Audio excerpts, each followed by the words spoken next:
할렐루야. 오늘 저희들 출애굽기 24장 1절 18절 말씀으로 출애굽기 강의 41번째 시간 말씀을 나누도록 하겠습니다. 우리가 지난번에는 19장 했었죠. 그리고 이제 오늘 24장입니다. 제가 전에 말씀드렸듯이 법률에 관한 조항을 다 빼버리고요. 이야기 부분만을 연결해서 갈 거예요. 이렇게 성경을 읽으면 훨씬 더 출애굽기의 내용을 명확하게 이해할 수 있습니다. 우리가 19장에 봤을 때 하나님과의 언약을 맺는 준비가 나왔단 말이죠. 실은 내용상으로 보면 오늘 그냥 24장으로 바로 연결시키면 잘 연결이 되어져요. 그래서 이런 부분들 때문에 이제 성경학자들은 왜 이런 식으로 누가 편집했느냐에 대해서 여러 가지 얘기들을 하지만 그것들은 뭐 설교 시간에 얘기하기엔 좀 어렵고요. 대신 이 앞에 이 하나님께서 이스라엘 백성들과 계약을 맺기를 원하실 때 그 계약의 내용이 뭔지를 우리에게 읽는 사람에게, 성경을 읽는 사람에게 사전에 준비를 시켜주는 거예요. 그 사전 준비를 시키고 난 다음에 하나님께서 이 이스라엘 백성들과 실질적으로 계약을 맺는 체결의 내용을 뒤에다 이제 붙이는 거죠. 이렇게 보면 율법에 관한 내용이 나오는 게 이렇게 가로치고 읽으면 훨씬 더 이해하기가 편해집니다. 우리가 언약 체결, 하나님과 언약을 체결한다는 게 도대체 뭔가? 우리가 하나님과의 계약을 맺었다, 언약을 주셨다라는 얘기를 우리가 많이 하지만 실은 이 내용, 오늘 읽었던 이 내용이 굉장히 중요한 내용이에요. 하나님께서 맺으시는 언약이 무엇인지를 우리에게 아주 잘 보여주는 구절이거든요. 근데 내용상으로만 보면 조금 복잡해요. 여러분들 1절에서부터 2절까지 보시면 여러분들 멀리서 경배하였다, 그래서 올라오지 말아라 이렇게 나오잖아요. 그렇죠? 이 내용이 어디로 연결되어지냐면 9절로 연결되어지면 맞아요. 2절이 끝난 다음에 9절로 가면 모세, 아론과 나답과 아비와 이스라엘 장로 70인이 올라가서 하나님을 만났다라는 얘기가 나오거든요. 그리고 나서 식사를 같이 했다라는 얘기가 나와요. 이게 하나의 이야기예요. 하나의 잘 이어질 수 있는 이야기예요. 그러면 3절에서부터 8절은 뭐냐? 이것도 다른 내용을 좀 적고 있어요. 그 사이에 뭐 말씀을 읽고 준행하겠다고 맹세하고 뭐 피를 뿌리고 하는 내용들이 또 다른 내용이 나온단 말이죠. 그러니까 이 하나님과 계약을 체결하는데 두 개의 내용을 이렇게 묶어놨어요. 이게 두 개가 하나가 되어져서 계약이라는 걸 얘기하는 거예요. 조금 어색하긴 하지만 이 성경에서는 하나님과 계약을 맺었다라고 하는 것은 이 두 가지의 개념을 반드시 이해해야 된다라고 우리에게 가르쳐 주는 거예요. 그 첫 번째 개념이 뭐냐면 하나님께서 우리를 받아들이셨다라는 겁니다. 하나님과의 계약이 뭐냐? 하나님께서 우리를 받아들이셨다라는 거예요. 받아들이셨다라는 걸 뭘로 이해하면 되냐면 하나님께서 이스라엘 백성들의 대표들과 함께 식사를 하셨다라는 거예요. 하나님과 식사를 했다라는 이 내용은 성경상의 이해를 가지고 보면 굉장히 쇼킹한 얘기입니다. 하나님과 같이 밥을 먹는다? 있을 수 없는 얘기죠. 하나님의 그림자만 봐도 지금 죽을 판인데 하나님과 같이 밥을 먹는다? 있을 수 없는 얘기예요. 그런데 하나님은 이 계약이라고 하는 것을 이스라엘 백성들과 맺으시면서 굉장히 중요한 과정으로 뭘 말씀하셨냐? 함께 밥을 먹는 자리를 만드시는 것으로 계약의 의미를 넣으셨다는 겁니다. 우리는 밥 먹는 거 뭔지 우린 잘 알아요. 밥, 식구죠. 하나님께서 이스라엘 백성들을 식구로 받아들이셨다라는 거예요. 가족으로 받아들이셨다라는 겁니다. 실은 이것이 계약이 되어졌다라는 게 하나님 있고 우리 있고 뭐 그래서 서로 이렇게 도장 꽝 찍어서 뭔가 이렇게 법적인 무슨 구속력을 가지고 만난 뭐 이런 어떤 그런 조문에 관계되어진 부분으로 생각될지 모르지만 아니에요. 우리가 하나님과 계약을 맺었다, 하나님의 백성이 되어졌다, 하나님의 자녀가 되어졌다, 이런 것은 하나님께서 우리를 받아주셨다라는 거예요. 그래서 하나님께서 우리를 받아주시면서 하나님의 식탁의 자리에 초청하여 주시고 함께 밥을 먹는 자들로 우리를 만들어 주셨다라는 거예요. 그것이 계약이라는 거예요. 굉장히 친밀한 거죠. 그 친밀함을 하나님께서는 계약의 관계라는 단어 속에 우리에게 가르쳐 주시는 거예요. 그래서 이 밥이라고 하는 이 주제가 그대로 예수님께로 연결되어집니다. 그대로 예수님께 연결되어지면 여러분들 뭐를 기억하시면 되겠어요? 오병이어의 기적을 보셔도 되는 거예요. 하나님께 하늘을 향하여 축사하셨을 때 거기에 모인 자들이 전부 다 하늘의 그 축복을 받은 그 음식을 같이 나눠 먹게 되는 거잖아요. 그 자리에 있는 사람들이 하나님과 같은 식탁을 받은 사람이라고 생각하셔도 됩니다. 그래서 이 얘기를 한 번으로 끝난 게 아니라 4,000명을 먹인 사건도 또 얘기를 하는 거예요. 그러면서 이 사건이 더 나아가게 되면 예수님의 마지막 만찬의 이야기가 나오는 거예요. 식사를 하는 이야기로. 12제자와 함께 식탁을 나누는 그 자리에 예수님께서는 발을 씻기시기도 하시면서 우리에게 성찬의 새로운 계약에 대한 말씀을 주시잖아요. 이게 식탁이라고 하는 이 개념이 이 계약에 굉장히 중요한 의미를 가지고 있다는 걸 얘기하는 겁니다. 그래서 이게 더 나아가면 요한복음에 보면은 나중에 베드로가 물고기 잡고 있다 예수님께서 부르셨을 때 물고기 가지고 나와서 예수님하고 이렇게 고기같이 물고기 먹었다 얘기 나오잖아요. 그게 식사란 말이죠.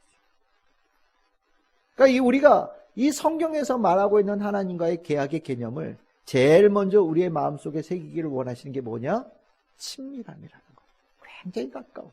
그래서 예수님께서 하신 말씀 중에 아버지라고 부르는 가장 친밀한 호칭을 통해서 하나님을 부르는 자들을 위한 것을 되어졌다라는 것을 너희들이 반드시 알아야 된다라고 얘기하고 있는 거예요.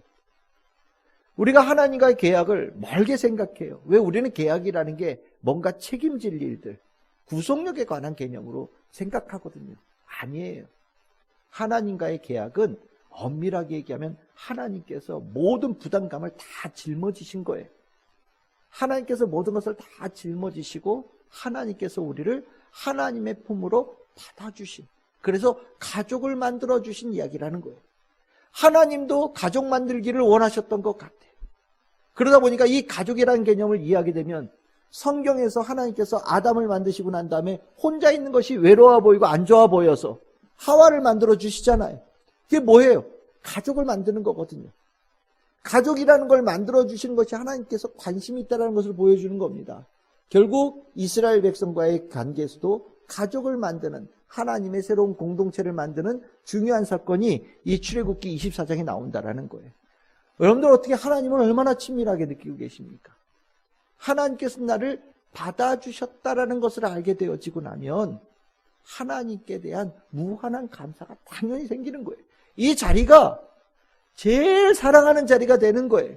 하나님께서 나를 받아주셔서 내가 이 자리에 있게 되어졌는데 이거보다 영광스러운 자리가 어디 있겠어요? 하나님께서 나를 이 자리에 부르시기 위해서 모든 일을 다 하셨다는 걸 깨닫게 되어지고 나면 하나님과 계약 맺은 그 안에 무한한 사랑을 느끼게 되어지는 축복을 받게 되는 거거든요. 그래서 출애굽기 24장에서 제일 먼저 가르쳐주는 것, 하나님께서 우리를 가족으로 받아들여 주신 것이 바로 계약이다.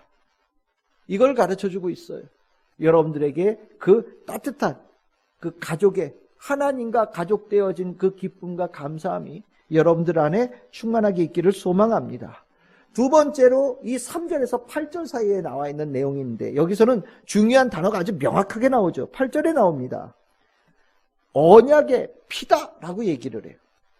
7절에 보시면 언약서를 가져다가 이스라엘 백성들에게 낭독하고 듣게 하였고 이스라엘 백성들은 여호와의 모든 말씀을 한마디도 빠짐없이 모든 말씀을 우리가 준행하겠다라고 맹세하였을 때 그 피를 백성에게 뿌리고 그 전에는 이미 절반은 제단에 뿌리면서 이 언약의 피다라고 얘기하고 있어요.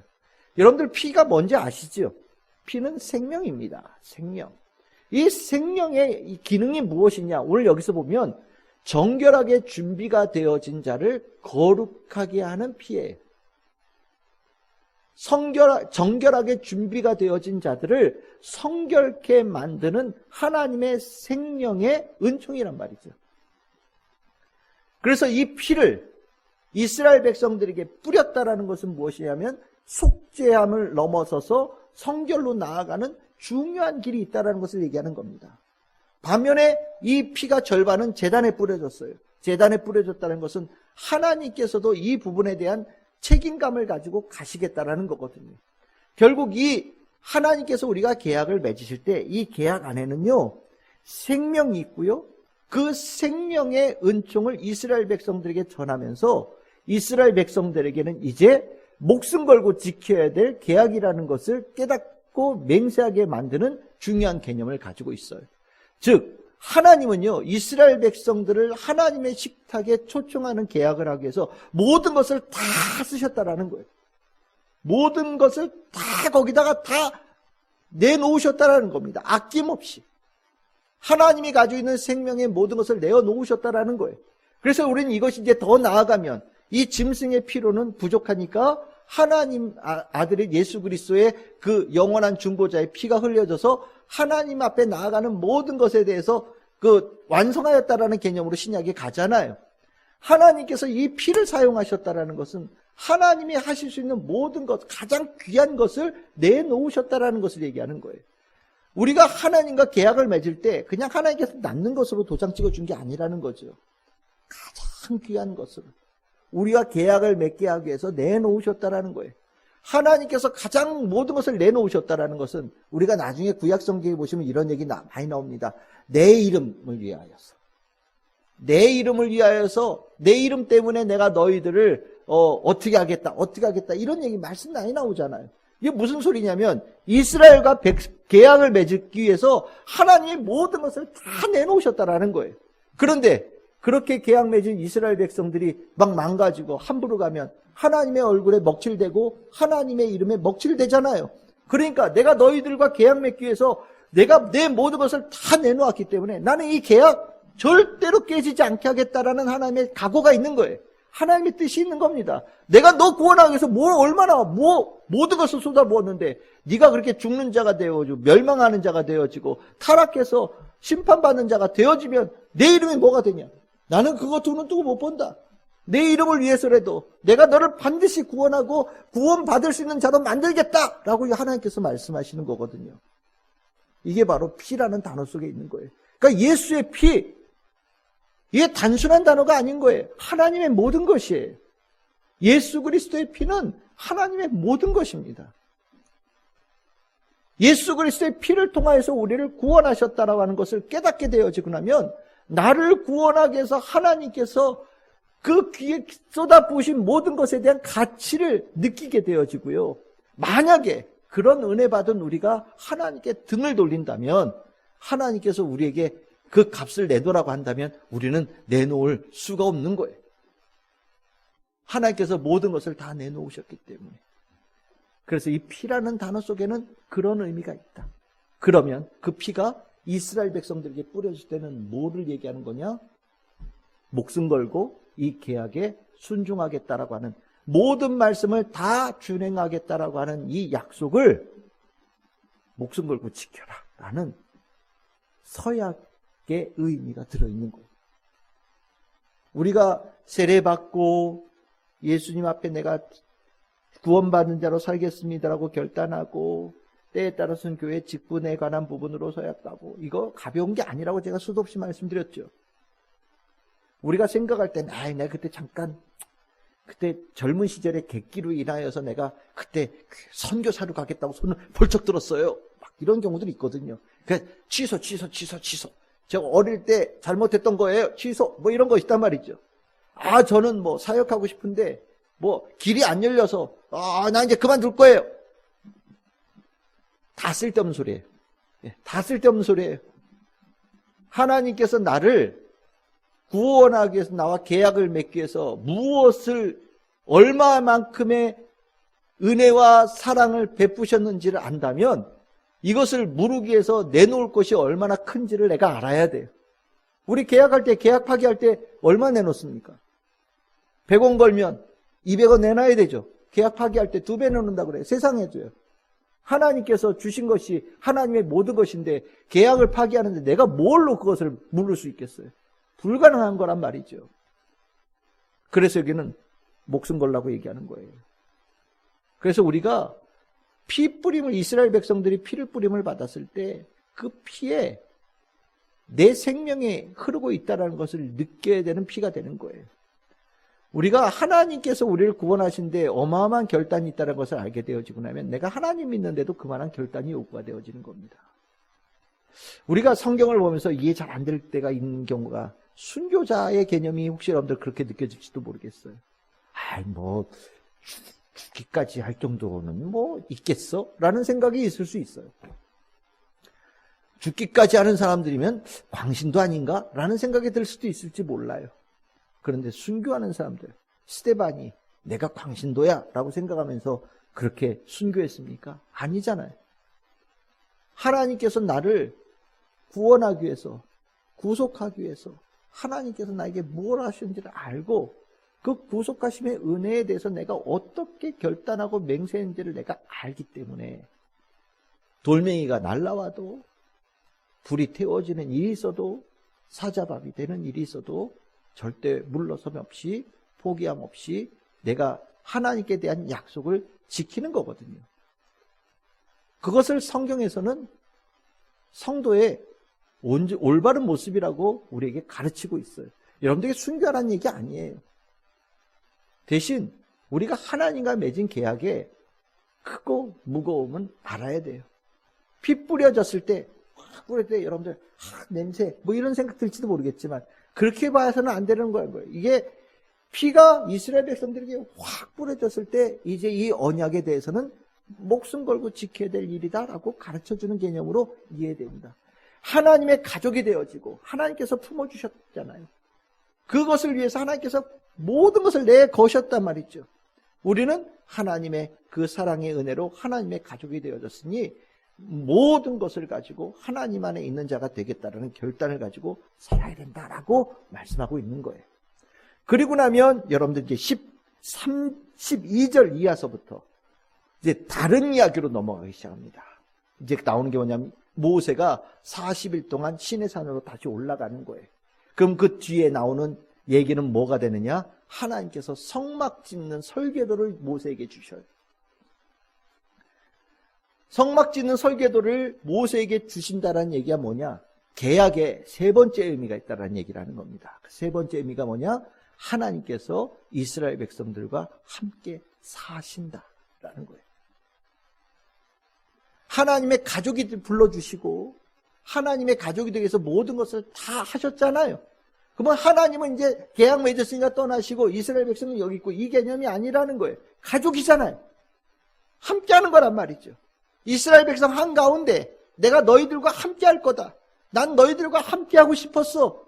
다시는 안 떠날 거야. 그러면서 이스라엘 백성들의 진 한가운데다가 하나님의 집을 짓고 그 하나님의 집을 중심으로 이스라엘 백성들이 살아가는 삶의 터전을 모세에게 가르쳐주기 위해서 40일 동안 이스라엘 백성 이 모세를 시내산으로 불러 올리시거든요. 함께 하신다. 내가 하나님과 계약을 맺었대. 하나님은요 나와 함께 하시는 거예요. 내 안에 계시는 거예요. 내가 하나님을 만나러 가는 게 아니라 이미 하나님과 내주 내재하는 자로 사는 거예요. 그것이 하나님께서 우리와 계약을 맺고자 하는 중요한 개념이란 말이죠. 그것은 이제 신약으로 오면 우리가 알고 있는 성령님의 내주하심이 되는 거예요. 성령님으로 우리와 함께 하셔요. 우리가 성도가 되어지고 하나님의 자녀가 되어졌다는 것은 이 안에 성령님이 계시는 자로 되어졌다라는 증거가 되는 거예요. 그러니 하나님과 계약을 맺었을 때 맺은 자로서 제일 부끄러운 모습이 뭐겠습니까? 하나님과 계약을 맺은 자로 가장 부끄러운 자가 뭐냐면 이 안에 있는 성령님을 못 살게 구는 거예요. 이 안에 있는 성령님이 이 안에 함께 거주하지 못하도록 성령님을 괴롭히는 거예요. 악한 마음을 품고 하나님의 뜻과 어긋나가 되고 성령이 하는 일에 대해서 일일이 회방하면서 교회에 관한 일, 말씀에 관한 일, 모든 하나님의 일에 대해서 꼬부라진 마음으로 대하게 될 때 함께 거하시는 하나님, 성령님이 얼마나 괴로우시겠습니까? 그러니까 이 계약이라고 하는 이 개념이 생각보다 신구약에 걸쳐서 굉장히 깊은 의미를 가지고 있는 거예요. 출애굽기 24장은 제가 생각할 때 출애굽기 전체의 하이라이트라고 보셔도 돼요. 이걸 위해서 출애굽을 시키실 거거든요. 이것이 되어지고 난 다음에 이스라엘 백성들에게 하나님의 백성으로서의 삶이 시작되어지는 거거든요. 내가 하나님과 계약을 맺었다라는 것은 이렇게 귀한 의미가 있는 거예요. 하나님이 나를 불러주셨어요. 가족으로 불러주신 거예요. 하나님과 같이 식탁에서 먹을 수 있는 자로 만들어주신 거예요. 불가능한 자인데 산도 못 올라올 자들인데 그 자들을 불러주셔서 같은 식탁에 앉아서 먹고 마시게 할 수 있는 자가 되어지는 것이 계약이에요. 친밀함이 있죠. 그 선을 넘어오게 하기 위해서 하나님은 모든 것을 쓰셨어요. 하나님의 모든 것을 동원하셔서 선을 넘을 수 없는 자들을, 하나님의 식탁에 들어올 수 없는 자들을 들어오게끔 만들어 주신 거예요. 그리고 그들에게 이 안에 들어온 이 감격을 잊지 말라고 얘기하시는 거예요. 피의 맹세로 하나님을 따르는 자가 되겠다라고 결단을 요구하시는 것이 바로 이 계약 안에 있는 겁니다. 그리고 그런 자들에게 하나님은 함께 하시겠다. 내가 너희들 한가운데 집 짓고 내가 살면서 너희들과 함께 가는 곳마다 같이 가고 내가 설 때 너희들도 서고 내가 가야 될 곳을 너희들의 친히 동행하며 가겠다. 라시는 하나님의 임마누엘의 하나님의 축복을 이 계약 안에 주시는 거거든요. 여러분들이 하나님과 맺은 계약이 바로 그런 개념이에요. 여러분들이 그래서 힘 있는 사람들이에요. 복받은 사람들인 겁니다. 하나님과 계약을 맺었다는 것, 예수 그리스도, 영원한 중보자 되신 예수 그리스도로 인하여서 이 계약이 완성이 된 거거든요. 복받고 복받은 사람이에요. 우리가 이 힘을 가지고 사는 겁니다. 그러니 이 안에 있는 성령님 괴롭히지 마셔요. 이 안에 있는 성령님 근심하게 하지 마시고요. 성령께서 여러분들을 이끌어 가실 때 순종하며 나아갈 수 있는 성도들 다 되시기를 바랍니다. 그리고 내가 하나님과 함께 먹고 마시는 우리 성찬의 자리, 굉장히 중요한 자리죠. 그렇지요? 내가 하나님의 식탁에 함께 동참하게 된다고 얼마나 영광스러운 일입니까? 그래서 여러분들 성찬 대할 때마다 감격하시기를 바라요. 하나님께서 불러주셔서 제가 하나님의 식탁에 함께 참여하는 자로 성찬을 대합니다. 감격하시기를 바라고, 주님께서 나를 구원하기 위해서 모든 것을 거셨으니 제가 하나님의 이름 절대로 먹칠하지 않고 하나님의 이름 영광되어지는 자로 쭉까지 변치 않고 충성되게 살겠습니다. 결단하는 우리 모든 성도들 다 되시기를 주님의 이름으로 축복합니다.